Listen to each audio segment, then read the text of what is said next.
Le département des Alpes-Maritimes présente les protecteurs de l'enfance. 24 heures dans leur vie.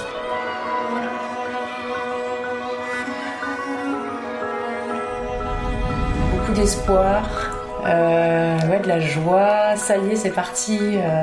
C'est la porte ouverte à une adoption, quoi. Elle fait partie de ce moment fondateur, hein, bien sûr. Oui, un peu comme les accoucheurs. Hein. C'est votre vie que vous essayez de construire, quoi. Hein, donc, tranquillement, on va en parler ensemble. On a des enfants qui n'ont pas de parents, des parents qui n'ont pas d'enfants. On peut créer quelque chose.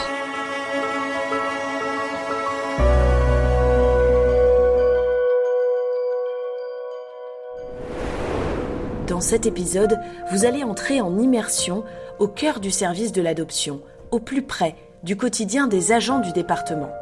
Vous écouterez les témoignages poignants de parents adoptants, des premières réunions jusqu'à l'agrément, de l'attente d'un enfant jusqu'au jour J tant espéré.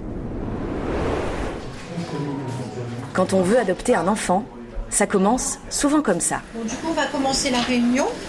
Donc, je me présente. Voilà, je suis Mireille Alati, je suis psychologue au service de placement familial et adoption. Et je vais passer une petite partie de cette matinée avec vous. Cette réunion, elle a surtout pour but de vous donner des informations. Une quinzaine de couples sont présents. Des papas, des mamans seules, des papas en couple. C'est parce que, bien sûr, on y a pensé avant et on y a pensé en amont et qu'on se dit, allez, on va aller voir. Celle qu'on entend, c'est Mireille Alati. Elle est psychologue au service de la protection de l'enfance depuis toujours, dit-elle, dont les 20 dernières années passées au service de l'adoption. Voilà, donc vous voyez, pour répondre à votre question, elle a ouvert cette loi à tout le monde peut adopter. Voilà. Difficile d'approcher ces couples dans ce moment très intime de leur parcours de vie. Alors nous posons nos questions à Mireille.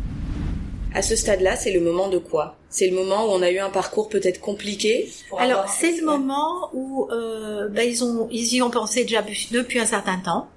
Ils ont envie d'être parents depuis un certain temps. Ils ont essayé naturellement.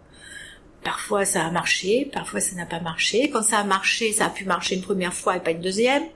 Donc, à un moment donné, c'est qu'il y a eu quelque chose qui est venu oblitérer ce désir. Hein, et entre le moment où on se dit zut ça marche pas et puis le moment où on se dit tiens on pourrait adopter, il se passe encore du temps. Alors il y en a qui viennent un peu dans cet entre-deux, en se disant on va un peu voir de quoi ça cause, on va un petit peu voir de quoi il s'agit, et puis qui reviennent pas. Et puis d'autres qui se disent bon on va voir et puis peut-être qu'on y va. Et d'autres qui disent on a bien réfléchi, on va à cette réunion et on démarre. Voilà.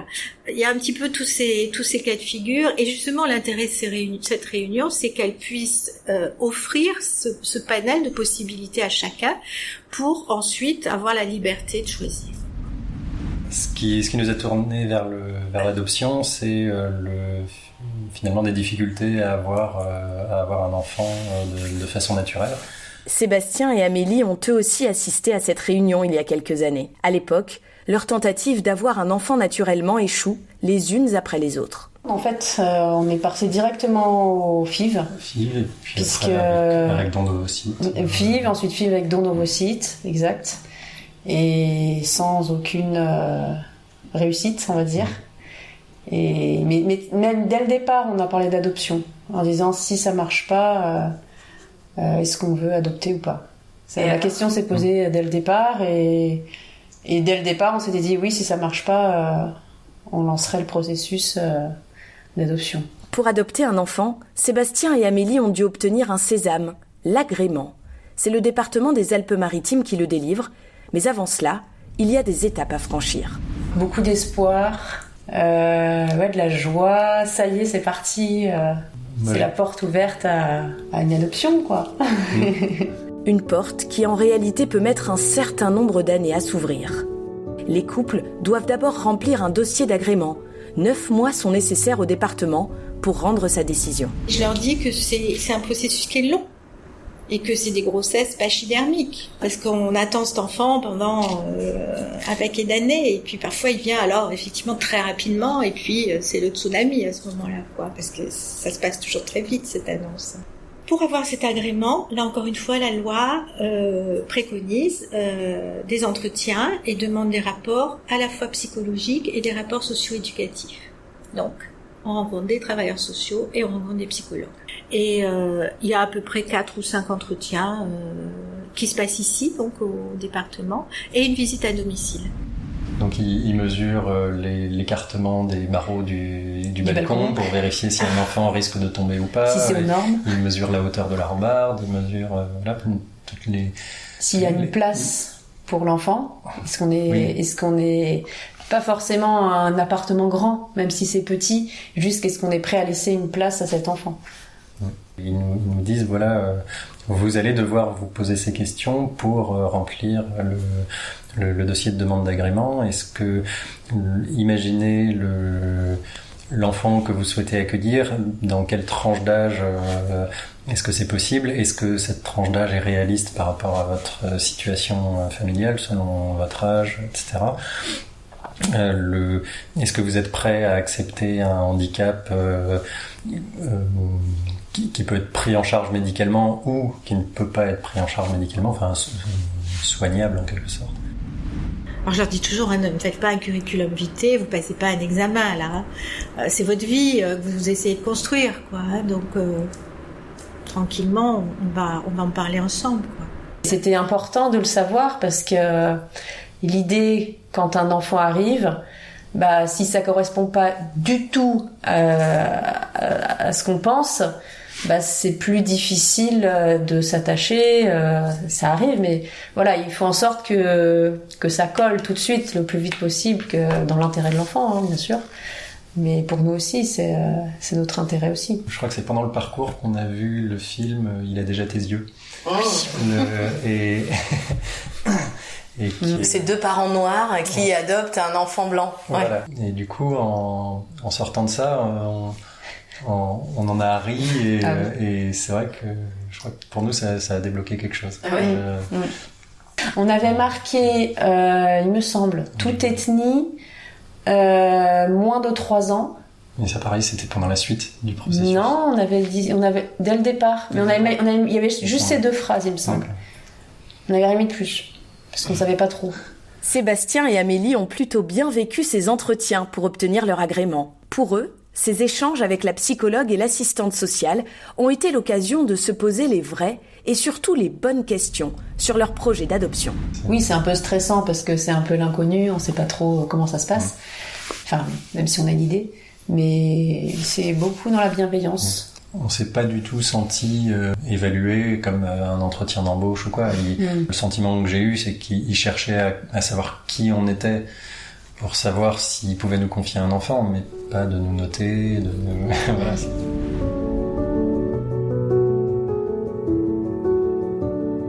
Déjà, la loi depuis 2022 a évolué, donc c'est assoupli pour obtenir un agrément.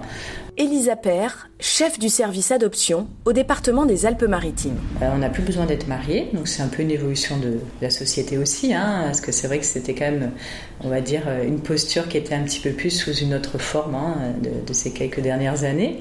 L'âge est resté le même, donc toujours avoir 26 ans, et on n'a plus forcément nécessité de vie commune au préalable, à part 1 an avant la requête en adoption plénière. Donc, c'est-à-dire qu'on peut commencer une demande d'agrément en adoption sans forcément avoir une antériorité de vie commune ou avoir des vies qui, à un moment donné, se sont organisées différemment à différents endroits. On a beaucoup de couples qui fonctionnent différemment aujourd'hui.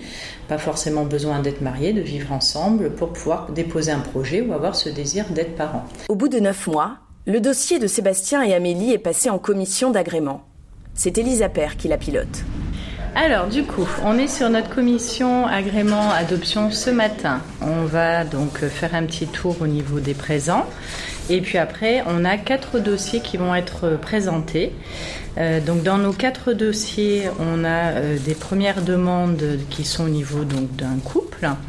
Donc on a même 3 couples et une personne qui est seule. Voilà. Donc on va voir ces 4 dossiers ce matin ensemble dans une commission donc, qui est complète. Alors dans les représentants, on va avoir un responsable territorial de la protection de l'enfance. On a une puéricultrice qui est donc représentative au niveau de la protection maternelle et infantile. On a une éducatrice spécialisée aujourd'hui aussi, un représentant du conseil de famille au titre de l'union départementale des associations des familles et les différents membres du conseil départemental. Donc on va passer maintenant à l'examen de la première situation.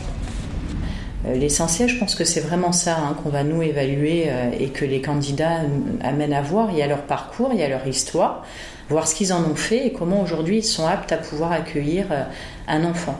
Nous, on cherche vraiment des parents pour un enfant. On ne va pas être là pour leur donner un enfant. C'est quand même important, même si eux, c'est leur souhait et on l'entend. Nous, et je resitue toujours, on est vraiment protection d'enfance. Donc, c'est-à-dire qu'on doit confier un enfant pour qu'il soit protégé auprès des meilleurs parents possibles. Sébastien et Amélie ont obtenu le précieux sésame. C'est ensuite que le plus dur commence, l'attente. Ah, et après c'est long. Après c'est très long. Tous les jours j'y pensais. Ouais. Alors est-ce que ça va être long Est-ce que ce sera jamais? Ça c'était dur lui. Est-ce que ce sera jamais? On peut rien faire pour faire avancer les choses. Ça c'est pas facile. On peut pas. Il y a rien à faire donc faut s'occuper en fait. Là faut s'occuper. Oui. C'est ça, je pense que c'est important de vivre à ce moment-là pour ne pas penser qu'à ça, parce que ne penser qu'à une chose qui nous occupe tous les jours, c'est possible, mais ne penser qu'à une chose sur laquelle on n'a aucun pouvoir et juste dans l'attente, c'est psychologiquement plus difficile. Car en toile de fond, il y a les chiffres qui parlent d'eux-mêmes. Beaucoup d'appelés et peu d'élus, Sébastien et Amélie le savent depuis le départ. En 2022, 18 enfants ont été adoptés dans le département des Alpes-Maritimes, dont 2 à l'international. Vous venez d'écouter Les Protecteurs de l'enfance, 24 heures dans leur vie, un podcast réalisé par le département des Alpes-Maritimes.